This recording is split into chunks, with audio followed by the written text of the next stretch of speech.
Saw dudes, Into the Light brought back some fan favorite weapons, and this past week we got treated to the Mountaintop. This was another competitive reward and was given to players after a long grueling quest a while back. Now you just need to complete a quest from our site, then attune for it to farm for rolls. It's not quite the same powerhouse as it was years ago, but it does bring quite a bit to the table. Let's get started. The Mountaintop is a micro-missile frame grenade launcher. This frame is unique to this weapon and fires a high-speed projectile in a straight line and deals reduced self-damage. It also allows for faster movement when held, similar to lightweight frame grenade launchers. Like the rest of the Brave arsenal weapons, the Mountaintop comes with the Indomitability origin trait, which causes final blows to grant grenade energy while playing a light subclass, and melee energy when playing a darkness subclass. This grenade launcher comes with a base of 75 velocity, 23 stability, 69 handling, 63 reload speed, and a reload time of 2.31 seconds. It does have a recoil stat of 62, but that doesn't matter as much since this is a single shot weapon for the most part. Alright, now let's talk about barrel perks. For grenade launchers, you will want to minimize blast radius for optimal damage. I'll explain this later on. For that reason alone, we are going to use hard launch, which decreases blast radius by 5 points, decreases stability by 10 points, and increases velocity by 15 points. The stability and blast radius points being lost are negligible, so don't worry about it. As for magazine perks, the only good option if you're going for DPS alone is spike grenades. This perk increases grenade impact damage by 12.12%. If you want movement options, sticky grenades are up your alley. Now, let's talk about why you only want to use hard launch and spike grenades together. As already mentioned, spike grenades increases the damage of direct impacts. This damage is increased or decreased based on the blast radius stat. A higher blast radius lowers the total damage of each shot.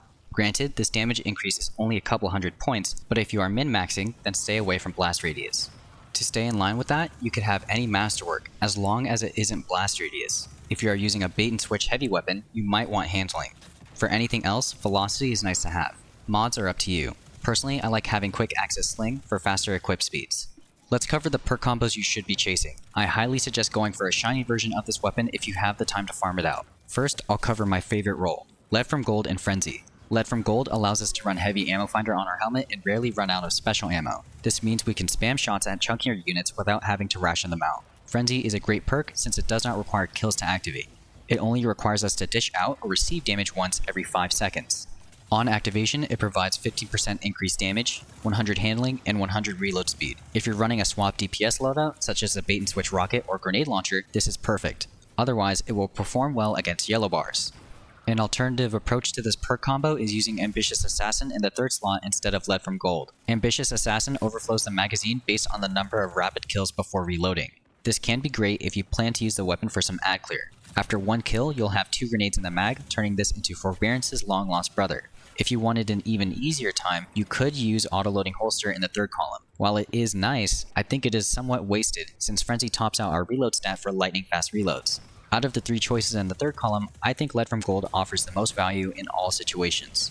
Next up, there's the auto-loading holster and recombination combo. This perk combo turns the Mountaintop into a mini Izanagi's Burden. Auto-loading holster reloads the mag after stowing the weapon for 2.5 seconds. Recombination causes elemental kills to increase the next shot's damage by 10%, which stacks up to 10 times for a 100% damage increase. This is a nice combo if you are not planning to have swap DPS. If you want to have more boss damage, you could swap recombination for a vulnerable weapon, but at that point, you're better off using a different special weapon entirely like the Supremacy or Succession. While the Mountaintop won't be the same powerhouse in PvP as it once was, it's still somewhat viable.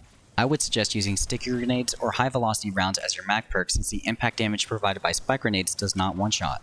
I feel that the best role is auto-loading holster and Harmony. Auto-loading holster keeps the weapon ready at all times and is especially useful in emergencies. Harmony allows the gun to one-shot after scoring a kill with another weapon.